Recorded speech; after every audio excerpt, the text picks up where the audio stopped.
والسلام على رسوله سبه الكرام وابنه الكريم وبارك وسلم صلاة دائمة سرمدا ابدا۔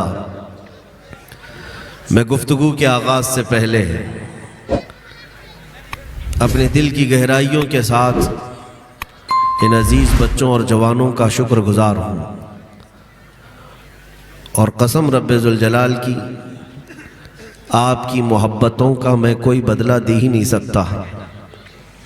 جتنی محبتیں اور جتنی عزتیں آپ نے کی ہیں، اور جس قدر آپ کے اندر میں نے جذبہ دیکھا، اب تک کے بڑے بڑے علاقوں میں میں نے ایسا جذبہ نہیں دیکھا۔ ہندوستان کے چپے چپے میں، کونے کونے میں جانے کا مجھے موقع ملا، لیکن ساگر کی بات ہی کچھ اور ہے۔ ساگر کہتے ہیں سمندر کو، اور یہاں کے ہر جوان کے سینے میں ساگر بسا ہوا ہے۔ پانی کا ساگر نہیں، عشق مصطفیٰ کا ساگر، اور ہر مومن چاہتا اسی ساگر کو ہے، اور اللہ کرے کہ یہ ساگر ایسا بنے کہ جسے حضور کی محبت کی بھوک لگے وہ ساگر آ جائے، جسے اپنی تڑپ بڑھانا ہو وہ اہل ساگر کو دیکھ لے۔ اللہ تعالیٰ تمہارے جذبوں کو سدا سلامت رکھے۔ میرے عزیزوں، مجھے آج احساس ہوتا ہے، دنیا کو میں پھر سے ساگر کی طرف متوجہ کر کے بتانا چاہتا ہوں۔ اگر امریکہ میں کوئی بیٹھا ہوا دیکھ رہا ہو، یورپ میں بیٹھا ہوا کوئی دیکھ رہا ہو، رشیا میں بیٹھا ہوا کوئی دیکھ رہا ہو، تو اس مجمع کو تھوڑا سا دیکھ لیں۔ یہ وہ قوم ہے جس کے پاس اب کچھ نہیں رہ گیا ہے، مال و دولت بھی نہیں ہے، سیاست بھی نہیں ہے، طاقت بھی نہیں ہے، اقتدار بھی نہیں ہے۔ یہ وہ قوم ہے جس کا سب چھینا گیا ہے۔ یہ وہ قوم ہے جس کی مسجدیں بھی سلامت نہیں، خانقاہیں بھی سلامت نہیں، کچھ بھی نہیں۔ لیکن پھر میں دنیا کو متوجہ کر کے دکھانا چاہتا ہوں، جس قوم سے تم نے سب کچھ لوٹ لیا، لیکن سکون اتنا ہے کہ وہ اپنے نبی کے نام پر آج بھی مچل جاتی ہے۔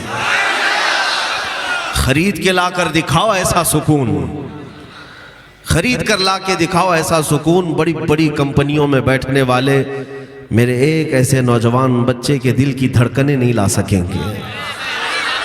عزیزان گرامی وقار، آج تمہارے اندر یہ جوش و جلوہ، یہ جو ولولہ ہے، سب کچھ نہ ہونے کے بعد کس بات پر مچلتے ہو، کس بات پر اچھلتے ہو؟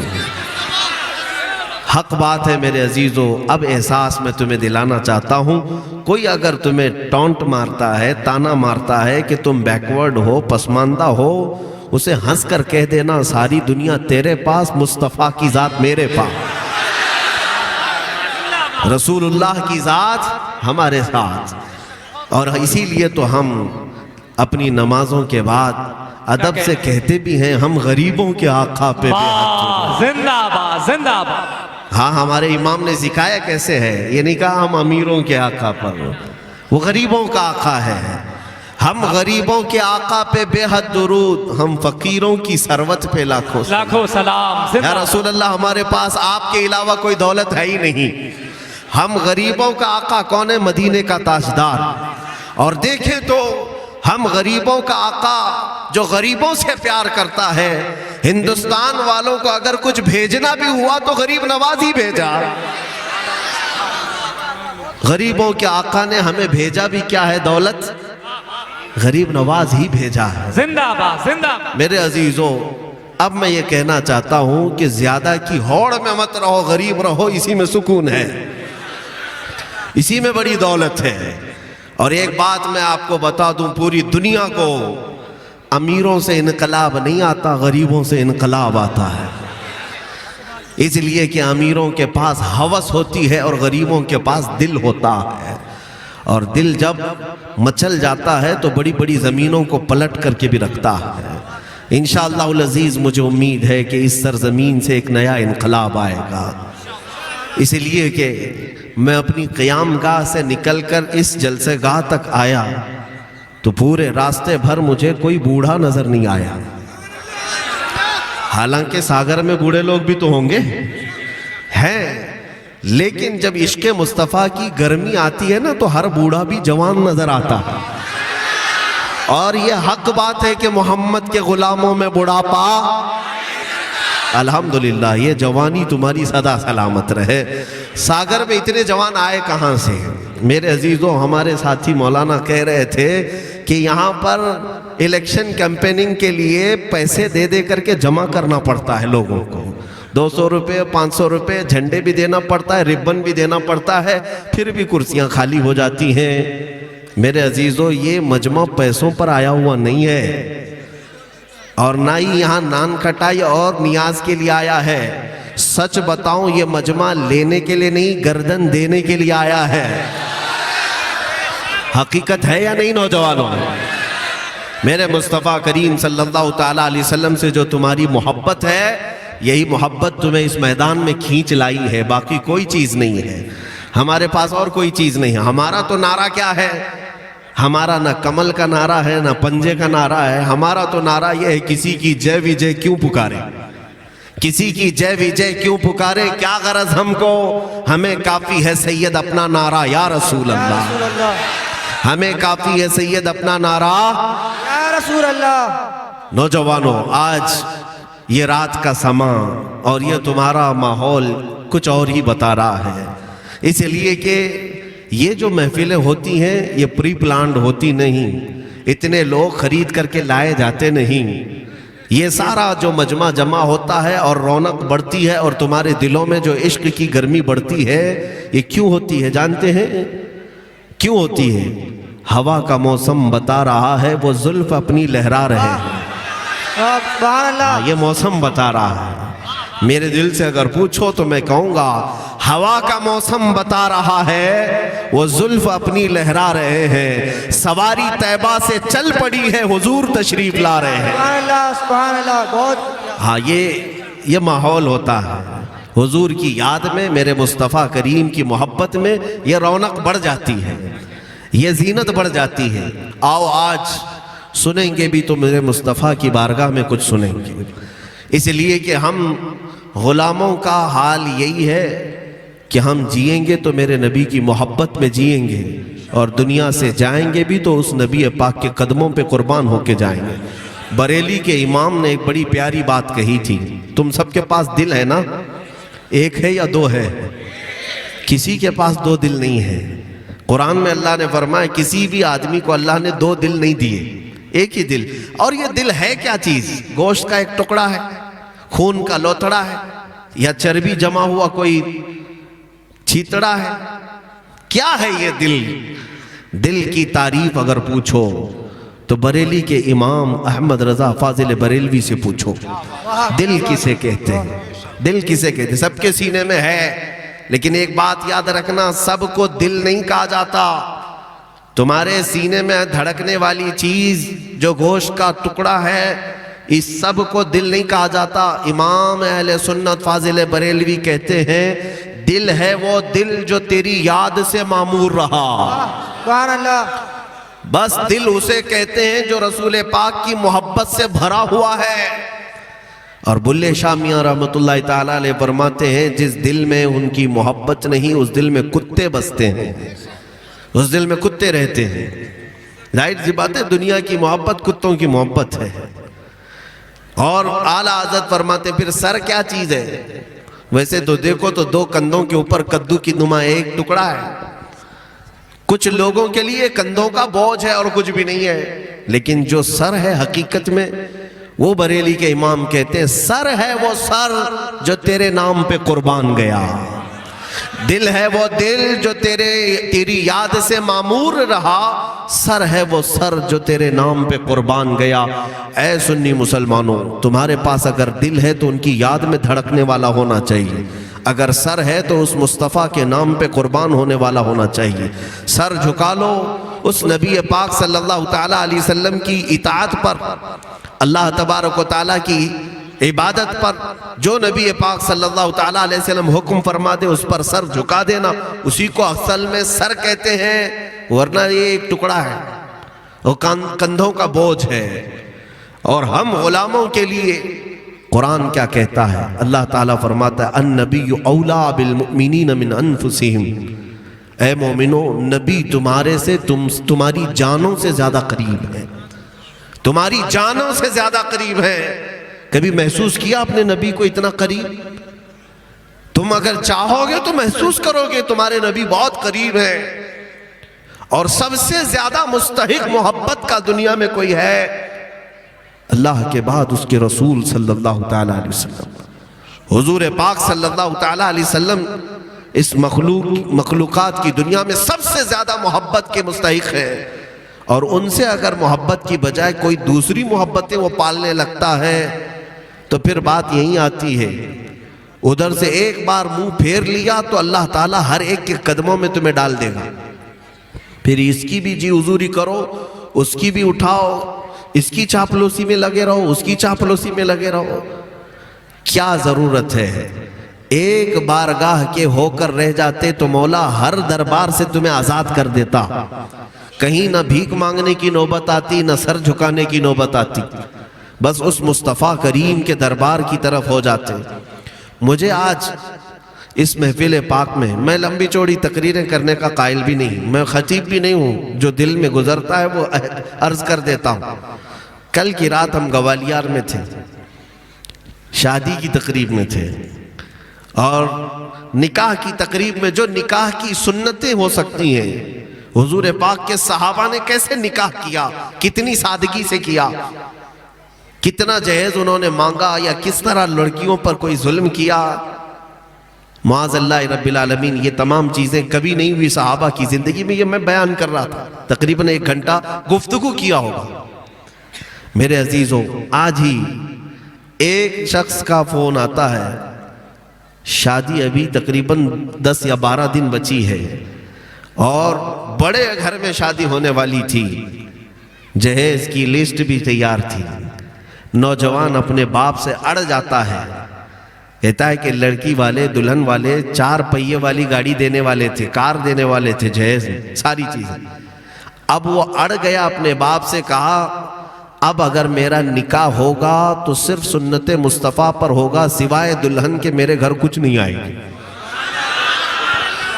میں نے آج مبارکبادی دی اور کہا حقیقت میں غلام ہوتا ہے میرے مصطفیٰ کا تو ایسے احساسات بھی آ جاتے ہیں۔ جلسہ اسی کو کہتے ہیں، جلسہ اسی کو کہتے ہیں۔ ایک بھی تم میں سے اگر تیار ہو گیا کہ آج سے اگر میرا دل دھڑکے گا تو میرے مصطفیٰ کے لیے دھڑکے گا، میرے کان اگر کچھ سنیں گے تو مصطفیٰ کی نعتیں سنیں گے، دنیا بھر کے نغمے سن کر میں کبھی کافر نہ ہو جاؤں، دنیا کے گانے سن سن کر کے آوارہ نہ ہو جاؤں، پاگل عشق میں مجنون نہ بن جاؤں۔ میرے عزیزو، اگر اپنے کانوں کی حفاظت کر لیا کوئی نوجوان تو یہ پورا جلسہ وصول ہو گیا، کامیاب ہو گیا۔ زبان کی حفاظت کی کسی نے آج طے کر لیا کہ آج ہم سے یہ عہد لیا گیا ہے کہ نبی کی غلامی ہی سب سے بڑی کامیابی ہے، میں آج اپنی زبان کو سنبھال لیتا ہوں، اب گندی چیزیں یا گالی گلوچ یا کسی کو زخمی کرنا میری زبان سے ہرگز نہیں ہوگا۔ میں کہتا ہوں اے نوجوانوں، تمہیں بشارت ہو، رسول پاک اپنی غلامی میں تمہیں قبول کر لیں گے۔ میں آپ سے شروع سے دیکھ رہا ہوں، ایک ہی بار اگر میں پوچھ لوں اپنے نبی پاک کے لیے کیا دے سکتے ہو تو ہر کوئی کہے گا ہماری گردن حضور کے لیے حاضر ہے۔ ہر کوئی کہہ سکتا ہے، جس سے بھی پوچھا جائے گا ابھی ہر کوئی کہے گا کیا اپنے نبی کے لیے اپنی گردن قربان کر سکتے ہو؟ ہر ایک کہے گا لبیک یا رسول اللہ۔ توجہ، ہر ایک کی خواہش ہے۔ گردن بڑی چیز ہے میرے عزیز، جان بڑی چیز ہے، جان بڑی چیز ہے۔ جب تو اتنی بڑی چیز میرے مصطفیٰ کے لیے قربان کرنے کی بات کرتا ہے تو یہ گناہوں کی لذت بہت چھوٹی چیز ہے، میرے مصطفیٰ کے نام پہ کیوں نہیں چھوڑ دیتا؟ حضور کے لیے کچھ چیزیں کیوں نہیں چھوڑ دیتا؟ آج سے اگر کوئی یہ طے کر لے کہ اگر میرا چہرہ ہو تو حضور کی طرح ہو جائے، حضور کی سنتوں پر ڈھل جائے۔ میں تمہیں بتاؤں، کائنات میں اگر کامیابی ہے تو اللہ نے فرمایا تم اگر مجھ سے محبت کرنا چاہتے ہو، اللہ فرما رہا ہے مجھ سے محبت کرنا چاہتے ہو، میرے نبی کے پیچھے چلو، میں خود تم سے محبت کروں گا۔ جس کی ترجمانی اقبال نے وہ آئے گا. کیا کی محمد سے وفا تو نے تو ہم تیرے ہیں، یہ جہاں چیز ہے کیا لوح و قلم تیرے ہیں. تمہیں کیا خبر اے نوجوانوں، بعض لوگ یہ سمجھتے ہیں کہ اس راستے میں آنے سے کون سی عزت ہے. مجھے حیرت ہوئی، مفتی صاحب نے کہا کہ پورے علاقے میں یہ پہلے مولانا ہے، یہاں پر پہلے مفتی آئے. کیا اتنی قلت ہے، اتنا قحط ہے آپ یہاں؟ حضور کی محبت میں مچلنے والے تمہارا ایک بچہ عالم دین نہیں بن سکتا، شریعت مصطفیٰ کا محافظ نہیں بن سکتا، میرے نبی پاک کے اخلاق سیکھنے والا، احادیث کریمہ اپنی زبان سے بولنے والا نہیں بن سکتا. ہر باپ نے بیٹا پیدا ہوتے ہی ڈاکٹر انجینئر کے خواب دیکھ لیے، لیکن مرنے کے وقت احساس ہوا کہ میرا بیٹا جنازہ بھی نہیں پڑھ پاتا.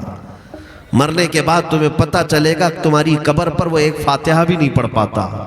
مولوی صاحب کو ڈھونڈتا رہتا ہے، علاقے کا کوئی نہیں ملا تو باہر سے کہیں کسی مولوی صاحب کو بلائے. یہ جو قحط ہے تمہارے ہاں، اس کو بدلنے کی ضرورت ہے. ایک صحابی آئے، ان کے گھر میں بیٹا پیدا ہوا، حضور سے نام پوچھنے کے لیے آئے. توجہ چاہتا ہوں ساگر والوں.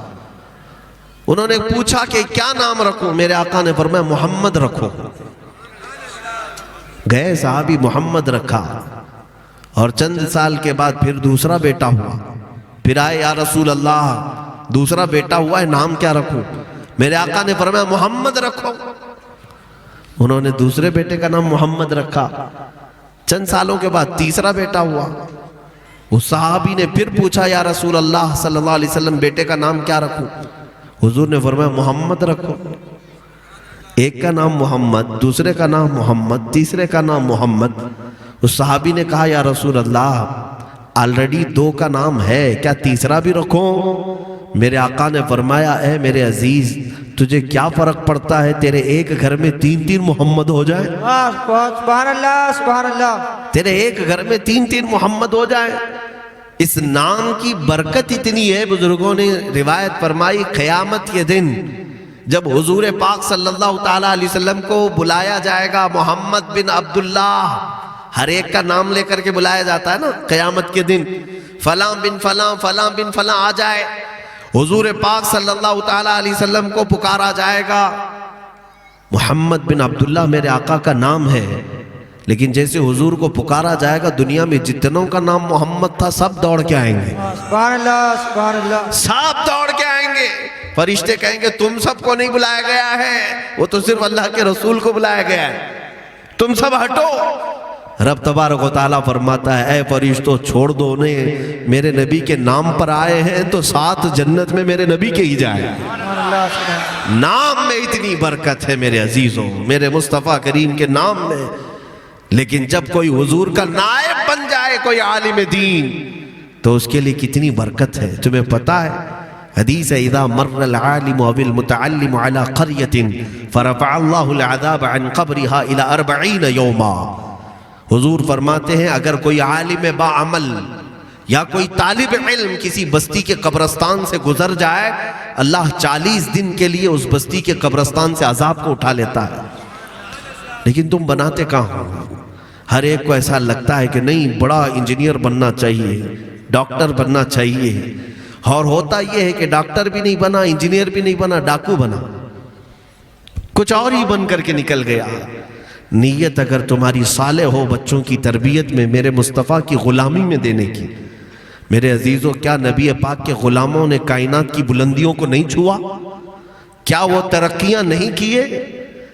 میرے ساتھ کی بات ہے، میں آپ کو بتاؤں، امریکہ کی ترقی سے بہت زیادہ متاثر ایک ماڈرن خیال کے ڈاکٹر صاحب، پروفیسر صاحب